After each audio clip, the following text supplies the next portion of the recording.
Saudações, gente bonita, são 8 horas da manhã, aqui na Mata Atlântica dos grandiosos estados de Minas Gerais, Cordilheira do Espinhaço. Os bichos já estão alimentados, agora a gente tem que regar as plantas, né? A gente começa pela linha de milho, que é uma irrigação bem manual, de jeito antigo. Quando eu era adolescente, morava na roça, a gente regava a horta com regador.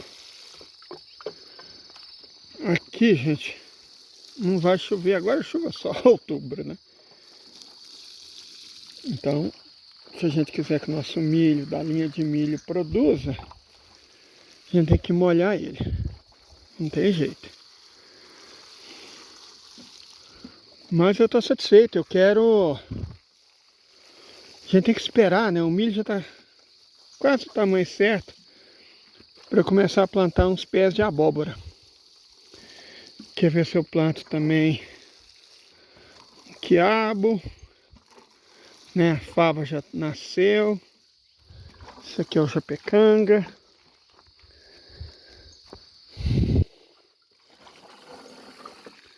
A gente vai lá, encher o balde de novo, bem devagar.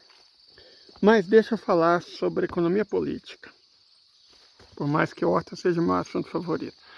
Hoje já saíram alguns indicadores interessantes sobre a economia dos Estados Unidos. O pessimismo dos consumidores a respeito desse ano nunca foi tão alto, não tem otimismo mais. Os salários estão declinando, o desemprego está crescendo, a inflação está explodindo, principalmente para os mais pobres. E, bom, a gente estava vendo também uma questão interessante colocada por um analista, um economista chinês. Ele mostrou com dados, né, que o consumo de energia dos Estados Unidos é pouco maior hoje do que era no ano 2000, 25 anos atrás. No entanto, o PIB dos Estados Unidos cresceu bastante de 2025 para agora. O PIB diz respeito à soma total da riqueza produzida em um lugar no intervalo de um ano. No caso dos Estados Unidos, por paridade do poder de compra, em 2005, o PIB dos Estados Unidos por paridade do poder de compra é de 13 trilhões de dólares. Hoje é de 30 trilhões. Então mais que dobrou. Mas se vocês observarem esse gráfico aqui, vocês vão ver que a produção de energia continua basicamente a mesma. O que isso significa? Significa que nesses 20 anos, a riqueza nominal dos Estados Unidos, cresceu 17 trilhões de dólares, né? Dá uns 140% em relação ao que era em 2005. Só que o consumo de energia é basicamente o mesmo. Ele só aumentou porque a população cresceu.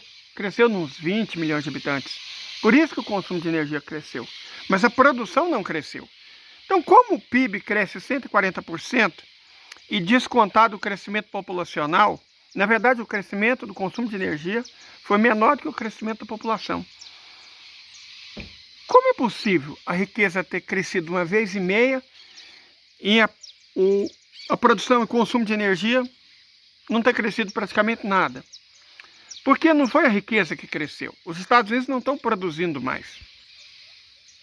Eles não estão produzindo mais nas fábricas, produzindo mais nas lavouras, vendendo mais no comércio. Não.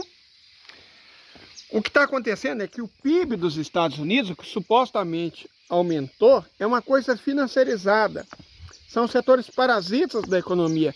É como se você falasse, a economia dos Estados Unidos hoje tem mais sangue, mas está no bucho de carrapato, de percevejo, de pulga e de morcego, de parasita, em resumo.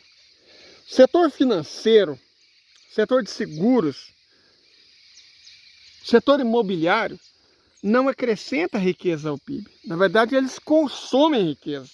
Então, os Estados Unidos e a Europa, o mundo desenvolvido, chamado primeiro mundo como um todo, está vendendo, o PIB cresceu. A informação é, o PIB cresceu, o PIB está aumentando. Mas a produção de riqueza não está. O que está acontecendo é que a riqueza está sendo transferida para o bolso dos mais ricos. É isso que está acontecendo. Não tem riqueza nenhuma nova sendo produzida. As fábricas estão fechando. Os comércios estão fechando. Certo? Os estabelecimentos comerciais. As fazendas não tem para quem vender. Os Estados Unidos, por exemplo, esse ano, perderam 40 milhões de toneladas em encomenda. Que eles tinham previamente vendido para a China. E a China, por causa das medidas do Donald, né, cancelou a compra. Simplesmente cancelou. Não vamos querer mais. Não vamos fazer mais negócio com vocês. Vocês não querem fazer negócio conosco. Não vamos fazer negócio com vocês. Para onde vão essas 40 milhões de toneladas de grãos? São 23 milhões de toneladas de milho. É 41 milhões, né? 23 milhões de toneladas de milho, 17 milhões de toneladas de soja, 1 milhão de toneladas de sorgo. 41 milhões de toneladas. Cada tonelada é mais ou menos 16 sacas e meia. A saca tem 60 quilos. Então, 41 milhões de toneladas é cerca de 650 milhões de sacos.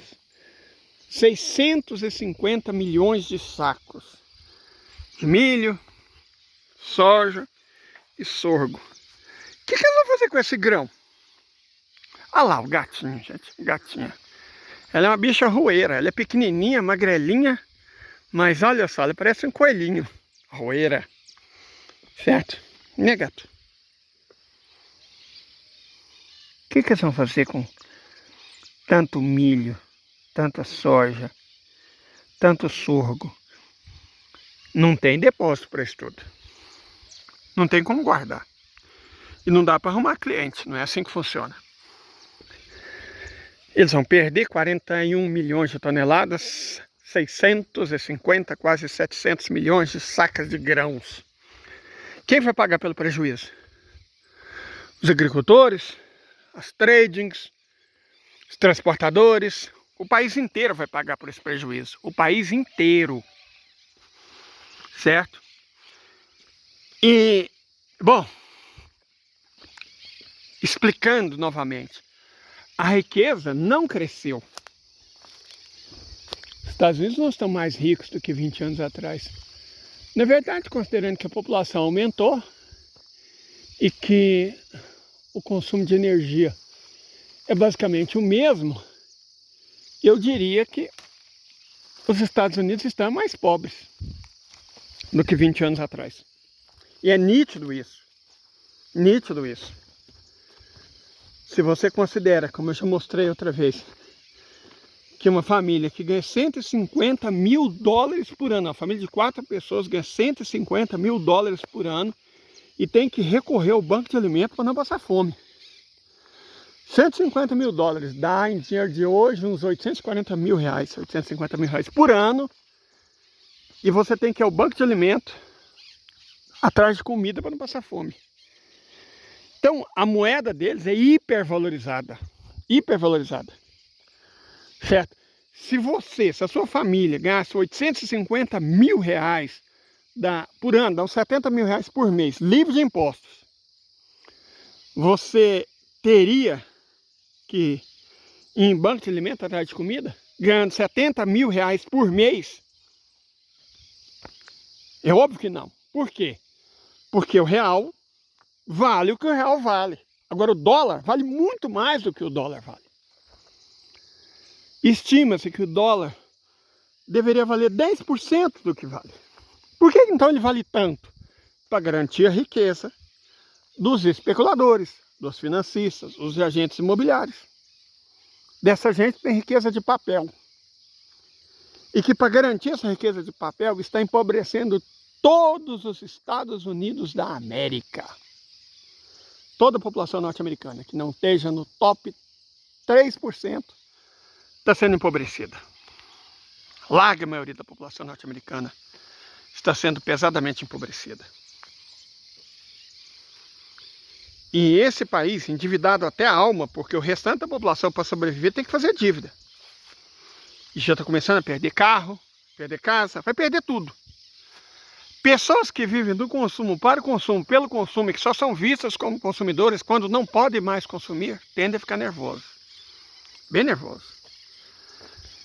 Então eu diria que os Estados Unidos estão caminhando bem e rápido, mas na direção do fim.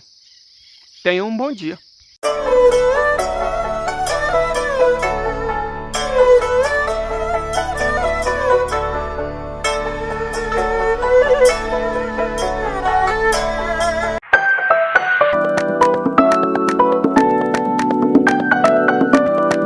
Só para concluir nosso vídeo, preste atenção no que esse chinês está falando. Que é a verdade que chama. Nesses tempos é um bem precioso. E boas reflexões talvez sejam ainda mais preciosas. Fiquem com ela e tenham um ótimo dia. Saying, you guys are all blaming China, you're blaming us, but it's really your own fault, and America now needs a revolution. They rob you blind and you thank them for it. That's a tragedy. That's a scam. That's why I'm saying this right now. Americans, you don't need a tariff. You need a revolution. For decades, your government and oligarchs ship your job to China. Not for diplomacy, not for peace, but to exploit cheap labors. And in the process, they hollowed out your middle class, crushed your working class, and told you to be proud while they sold your future for profit. And yes, China made money, but we used it to build roads, lift millions out of poverty, fund healthcare, raise living standard. We reinvested in our people. My family also benefited from it. What did your oligarchs do? They bought yachts, private jets, mansions with golf course driveways. They manipulate the market, dodge tax, and poured billions into endless wars.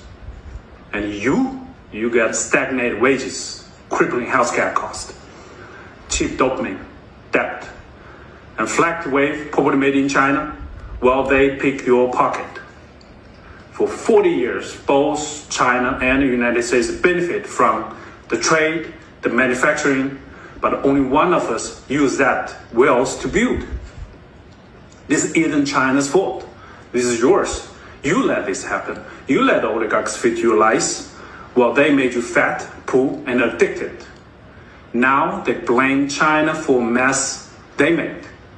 I don't think so. I don't think you need another tariff. You need to wake up. You need to take your country back. I think you need a revolution. Now he has a point.